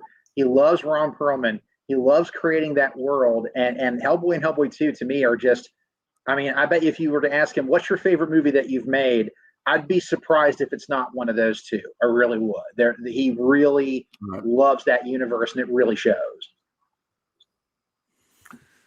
So I think we can get into rankings. Kevin, we create interesting rankings for each director we cover. And so for Guillermo del Toro, our highest ranking we give him is fantastical. If we think it's a masterpiece, we love this movie, it's fantastical because the world of Guillermo del Toro is always fantastical. If we think it's an entertaining film, we enjoy it, it's a fun ride, we call it a delightful creature feature because he loves his monsters. If we think it's a more obscure, kind of more for fans or cinephiles only, it's a deep dive. Okay. If it doesn't quite come together, it's a little mediocre, it's not up to snuff, we say that he cared more for the creatures than the feature. That would be Mimic, I feel like. Yeah. Although the director's cut is a much better cut of the film. Boy, well, for me, like, although the word seems a little weird for this particular film, I put it on the fantastical level because it really is his imagination and his energy and his passion. It's all on screen. Like, it is very much like he was a kid in the candy store and he really got to throw everything and the kitchen sink into this movie. Your second tier description of the creature feature is probably more in line with what the film is, but for me, it's fantastical. Again, as I said, I don't know what I would even try to change in the film. Everything in that film does exactly what it's supposed to do. Every performance does exactly what they're supposed to do. It's got the right mixture of it's creepy, it's funny, it's sad, it's tragic at points. It's God, action packed, and gets you get your blood pumping, and it does everything a film is supposed to do. I mean, it's one of those. When I saw it opening night in the theater, like everybody in that theater was having a blast. It was such a beautiful symbiotic experience of everyone in the theater was just enjoying everything up on that screen, and everything up on that screen was doing exactly what they wanted it to do to that theater full of people. And it really was this really amazing feeling. And I get that feeling every time I watch that movie. Every time I revisit it, I have that same sense of just pure joy. Like I said, that his thumb is on my happy button in my brain for the entire ride. And so for that reason alone, man, I put it on the fantastical level. Could I nitpick it? Could I try to? Yeah, you can nitpick any film. Even films that you think are perfect, you can nitpick them. I mean, except for Jaws, I'll fight you on that one all day. I don't know too many flaws in Jaws. Yeah, the answer to that, there's none. There's none. but again, if you want to sit there and pick something to death, you can. But for Blade 2, if you're going into that film expecting Shakespeare or like Academy Award level screenplay and things like that. No. And what were you thinking before you went into the theater to begin with? Like, did you really think a movie called Blade 2 was going to be that? Because man, I got to question what movies you're watching, because wow. But to me, it's that fantastical level, because, and a lot of it too is Del Toro does have a soft spot for the outcasts, and Blade is very much an outcast. He can't live a normal life with the rest of us, man. He just can't. And so that's what's so special about his relationship with Nisa, is she can't have that kind of life either. And they just get each other, and Del Toro totally gets them, and he also gets Nomak, and he gets under the skin of what makes them feel things, not just monsters, not just vampires, not just reapers, what makes them real, living, breathing creatures in that world. They have passions, they have desires, they have loss, they have all the things that we as humans have, only it's on a more elevated scale because it's a comic book movie. But everything that a good film should do, Blade 2 does. So I knew you weren't going to rank it here, but if we have a film that's like just terrible, it's horrible, and I know Del Toro is such a fan of H.P. Lovecraft. For a horrible ranking, we were going to say Cthulhu Rex All.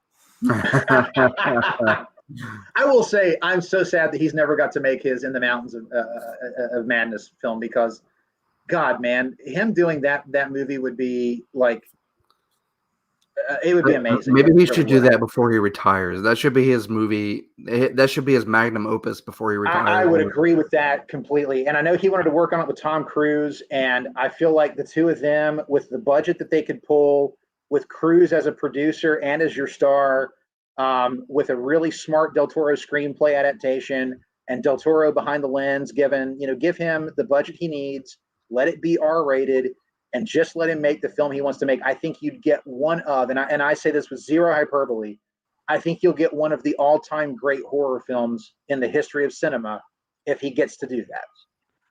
I really thought he was going to do it. I thought, okay, he's won the Oscar for Shape of Water. It's time for him to do this movie. But I guess he's too close, or what. Because I think now with the landscape of some movies going straight to streaming because studios don't want to put up the budget for these passion projects, I think maybe he could get it done. Yes, I if he went to Netflix and said, hey, can you finally let me do this?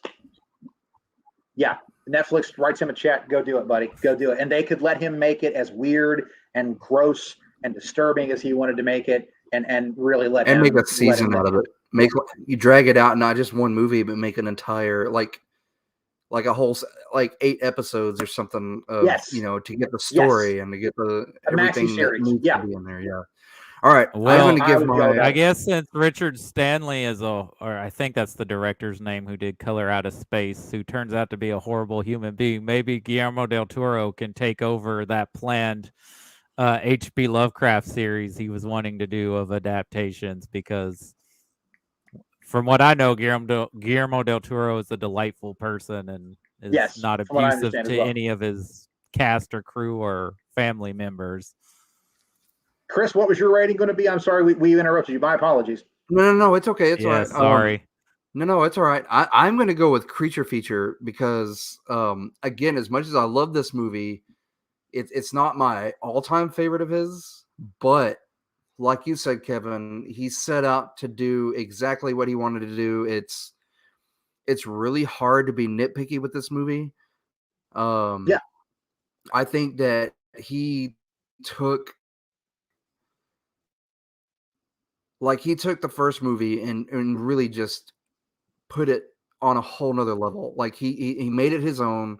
He advanced the characters and the story and just made it so much better. And like we were talking about earlier, it's up there with the great sequels of cinema. You know what I'm talking about. All Spider-Man 2, Godfather 2, and so on. So I really think that it's I'm going to give it a creature feature. The second tier creature feature rating. It is such a great movie, and again, it could be a standalone movie if it needs to be. Yes. You don't have to watch the other two, although it's fun when you do it that way. But Sure. but yeah, I think that's what I'm gonna go with. And that's a fair rating, man. I'm gonna agree. Delightful creature feature because that's exactly what this movie is. I think Guillermo Del Toro pulls out all the toys he wants to play with. Like you said, Kevin, this is part kung fu. This is part horror film. This is part 90s action film from Wesley Snipes. This is, got a little bit of the Matrix aesthetic, which I think the first Blade and the Matrix kind of go hand in hand with the aesthetics and look. And pulling an And obscure I'm glad that character. you came on to talk about this because you hit all the important marks of this film. I think Del Toro really does elevate the aesthetics and themes of what was built on the first one. Because if you look at it just at the plot itself, you might be like, well, the first movie goes more into Blade's psyche, it goes more into the world. But I think Del Toro elevates these characters and the things they're struggling with and creates these relationships. And like you said, makes us feel sorry for Luke Goss's character, who again is a villain, but he's not the villain of the movie. No, and I that's think Damaskinos. just compared to other Del Toro's other work is why I would put it at a delightful creature feature, because I think he has stronger films, but he makes a movie that could have easily just been passable and makes it his. Yeah. Chris, you were starting to say something there. I couldn't hear what you were saying, bud. Oh, no, it's okay. I was just saying, taking a semi-obscure character from the 70s. Yes. From Tomb of Dracula, what, 11? It's somewhere around there, like 11 or 12, yeah. Yeah, 11 or 12, and a character that us 90s kids saw, early 90s kids saw in Spider-Man animated series, and turning it into a franchise. Kudos, bravo to them. They nailed it.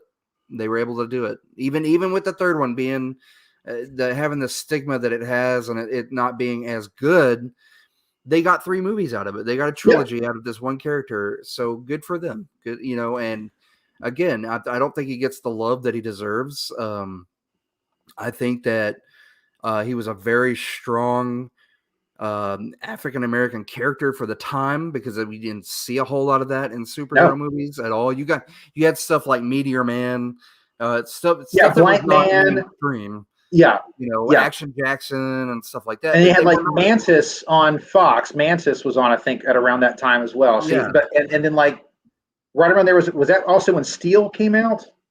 Was it around that time? Yeah. 97 is Steel and Spawn. Yeah. Okay. And Spawn. Right. And Spawn. Right. But they weren't mainstream.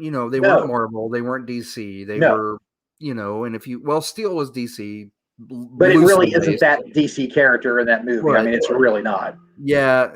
So, but he took it and gave it the action movie spin that it needed and was able to pull it off and gave us a trilogy of really fun movies with vampires. I mean, you don't get Marvel movies with vampires.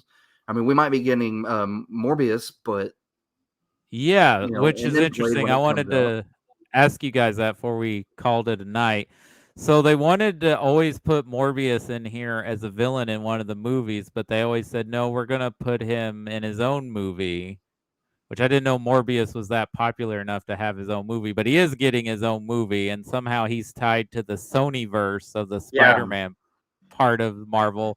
Do we ever think Morbius would show up and fight Blade? I mean, I would just want Mahershala Ali to eviscerate Jared Leto, but Yeah. That's a dream movie right there for me. They could that could be an egg that happens. You know, that could be an Easter egg they leave out, or at the end of the Morbius movie, Blade comes in as an Oh, if they would have Blade show up in Morbius, yeah, even if it's just as an Easter egg cameo, I'd be behind the end credits scene. You know, they right. You know, in I credit might scene. watch You it know, if they're I hear standing there's there, a and then Blade Blade see Blade. cameo. Yeah, I think that's part of it. Like, I don't think anybody was asking for a Morbius film other than the people who made it. Like, I don't think anyone was asking for it, and I feel like it's kind of a. I think they're trying to do with it like they're hoping. I think it will be like what Blade was in the '90s. That it's this obscure character, nobody really knows a lot, but he's gonna be really cool, and people are really gonna dig it. I don't understand picking Morbius to be the star of his own movie. Morbius is a vampiric background, like or just villainous character. He is not a main focus character. They're trying to do the same thing with Venom. I didn't like Venom. I have no desire to see the second one because it's really not connected to what Venom really is to me and Peter Parker and all that stuff. Like it just they're trying to make Venom into Deadpool. And it doesn't need to be that, and I didn't ask for that, and I don't want it, so I'm not going to go see it. But I feel like that's what they're trying to do with Morbius is they're trying to give us something that they think we want, but I don't, unless he's fighting Blade or fighting Spider-Man. Sure. Right. But just on his own to star in a movie? No, he's not a hero. Like Morbius is not a heroic character, so it doesn't make any sense to try to do that to him. But you know, I don't understand what Sony's doing with their stuff. I really don't. I don't get it. Like, you know, we were so fortunate with Spider-Man to hold on to. Well, we were so fortunate with Spider-Man: Homecoming and Spider-Man, you know, Far From Home, and I think No Way Home is going to be like jaw-droppingly awesome.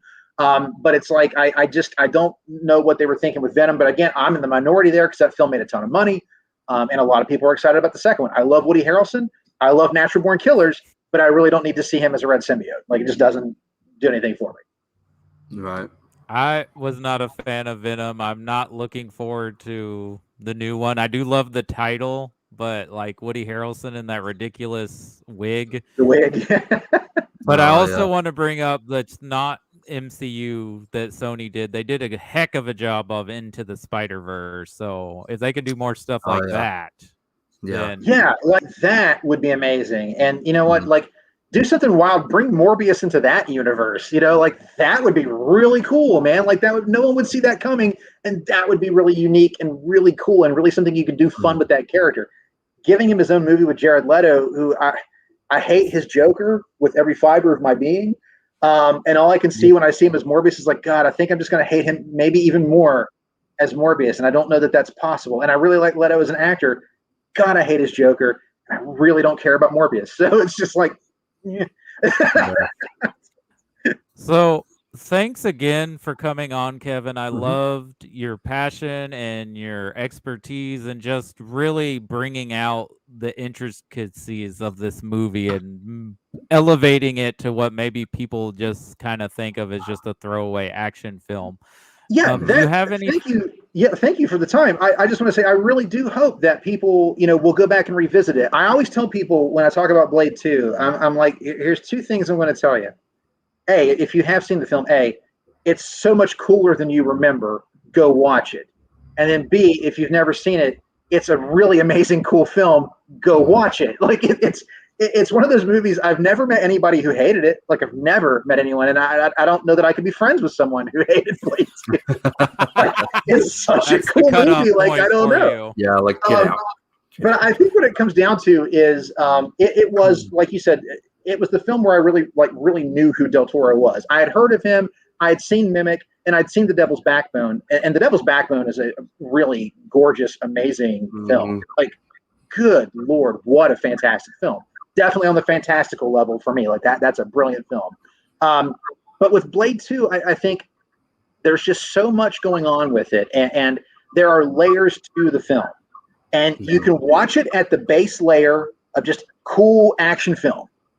You can dig a little deeper and just look at it as, cool action vampire, lore type film. And then you can start looking underneath it and start looking at the relationships and the world building, and more importantly with Blade 2, the world expanding that Del Toro does with that universe. And if you're a fan of Del Toro's work and you've never really paid much attention to Blade 2 because, it's comic book, I don't care, or go back and watch it. If you're a Del Toro fan and you've not watched Blade 2, I think you'll appreciate that film more than you could possibly imagine, because it is, at its core, it's not a Marvel film. It's not a New Line film. It's a Del Toro film. And I think that's why I love it so much, is because it is unabashedly and so completely a Guillermo Del Toro film. You can't look at that film and think anyone else made it. And you can't look at it, and if you're a fan of Del Toro, you can't miss all of the Del Toroisms in that film. It's chock full of them. And if I could sit down and have a beer with Del Toro, like, we'd spend most of the time talking about Blade 2, I'll be honest, just because I'd love to hear, all of his. I'm sure there are things in scenes that we can't even see, like background details and shit that were there that he would be able to tell us all about, and I would be all about that. Like, I think it's a brilliant film. I think it's better than it deserves to be. It's better than we deserve as just like a comic or action film fan. And it's a movie that, if you're willing to give it a chance, if you're willing to just really go in and just say, I'm going to have a good time with this, there is no way on earth that you can't. I think Del Toro would be a fun guy to have a beer with, personally. Oh God, there are a few directors on this planet that I'd love to sit down and have a beer with, and Del Toro is really high on that list for me, man. Like, I'd love to just sit and talk about just films in general. He's a huge Blade Runner fan, and that's like my third favorite film of all time. So we'd probably talk a lot about Blade Runner, because I think, again, that movie is God tier for me. It's transcendent filmmaking right there. And Del Toro, obviously, he's a sucker for the underdogs and a sucker for the outcasts, and Blade Runner is chock full of that. And so I love that he gravitates towards that side of human beings, and that side, even his creatures have that humanity to them. And I love that. And I love that Blade 2, Nomak has humanity. Nisa has humanity. Even Damaskinos has humanity. Like, everybody has like that extra layer to them. And a lot of that too is the performances, the actors inhabiting those roles. But it's also there in the writing, and it's definitely there in the directing. And there's such care in that world building and in that character formation, that every little detail, every little thing on their armor, every little, tattoo, every little glyph, everything has meaning. And I love that. I love that just absorption into the world.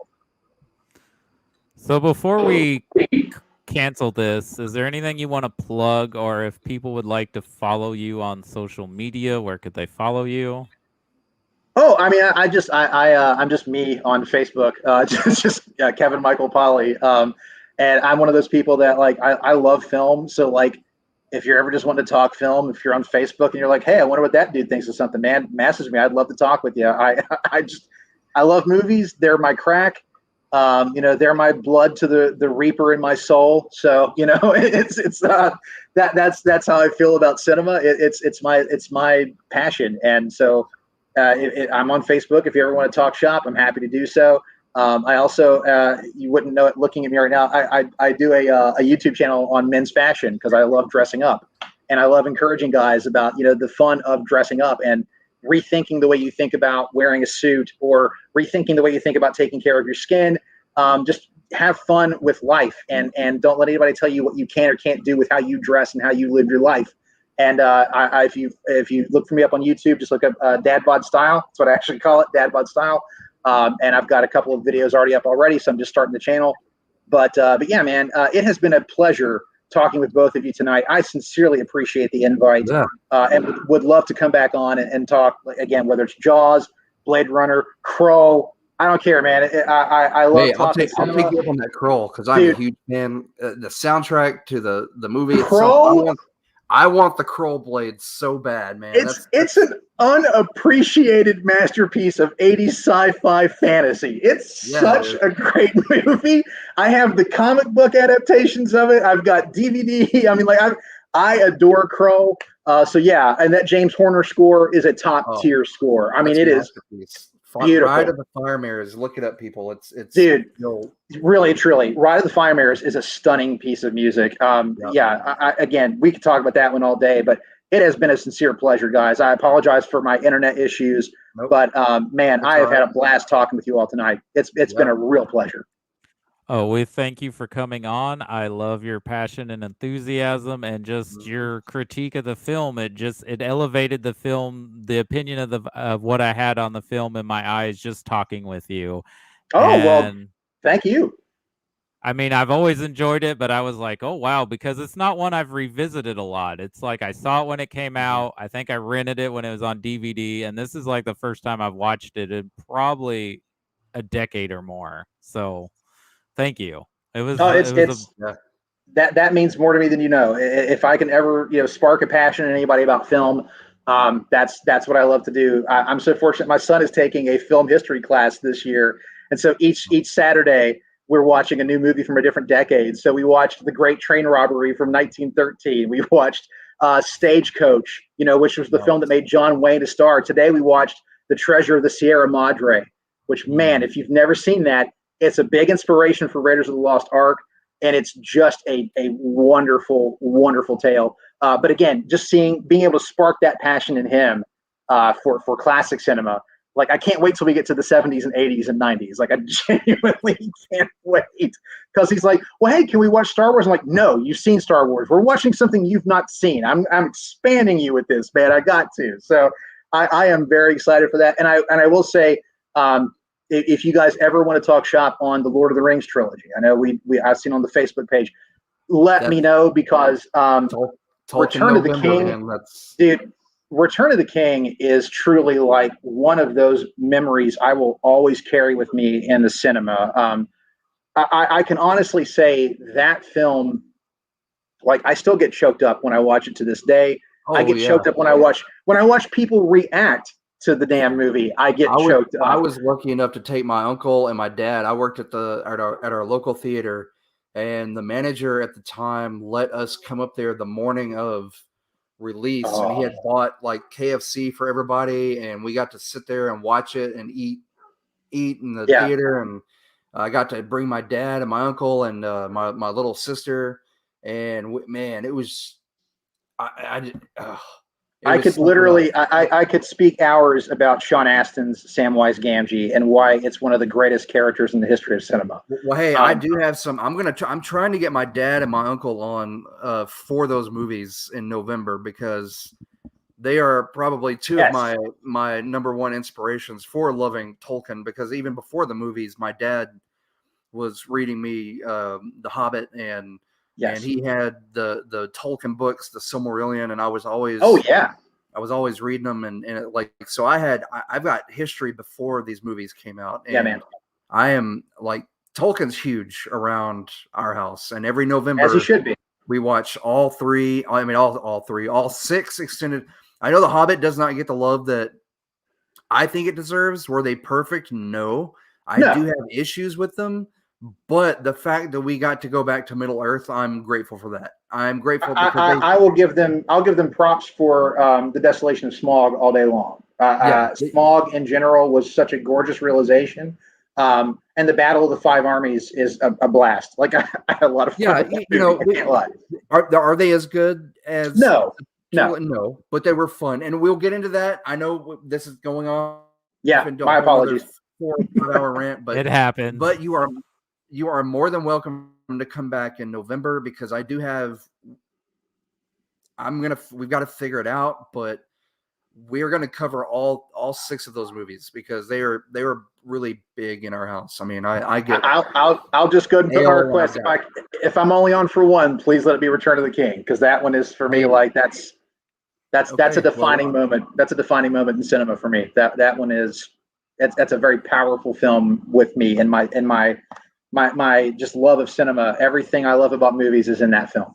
There are two songs that are going to be played at my funeral. One is Monty Python's "Always Look on the Bright Side of Side of Life," and the second one is going to be "Into the West" by Annie Lennox. What a beautiful send off, man! Beautiful song I think I've ever heard in any film, and that right there, it moves me every time I hear it, and it's just like the perfect song. And that one right there, it's great. It's one of my all-time favorite. Perfect. Well, I look forward to having a conversation about one of those films with you, and I hope it's Return of the King, but I'll be glad for any of them because I'm a fan of them all. So again, thank you all for the time. Yeah, no problem, man. You're welcome, and thank you for coming on and being such a passionate talker of this movie. If people want to follow us, just keep up with the Facebook page, the Twitter page. This is on our YouTube page. Thank you to the one viewer who was on for quite a while. I appreciate whoever you were's enthusiasm for Blade 2. We're going to be back in 2 weeks to delve more into the fantastical world of Guillermo Del Toro. We're going to be talking Hellboy with Crystal Hicks. So tune in for that in 2 weeks. Also, join us Wednesday night for our Late Reject show. I believe we are covering Sleepy Hollow, I believe, right? Oh. Yes, the Tim Burton version. Yes, Tim Burton's Sleepy Hollow. So perfect timing. Yes, so we are getting right into. We've been in spooky season, but we're getting a little heavier into the spooky movies. So. And to those listening really quick, if you love the movie Hellboy, look up the song Breathe In by Palo Alto. It's used in the film brilliantly, and it's an amazing, amazing tune. Look that song up if you don't know it. Yes, I agree with you on that. All right. Well, Kevin, thank you again so much. I enjoyed having this conversation. I love your enthusiasm and expertise and look forward to you coming back on the show. Enjoy the rest of your night. I know it's like a little later where you are, so enjoy it. Stay safe, please. Will do. Thank you so much again for the time. And good night, everybody. Night.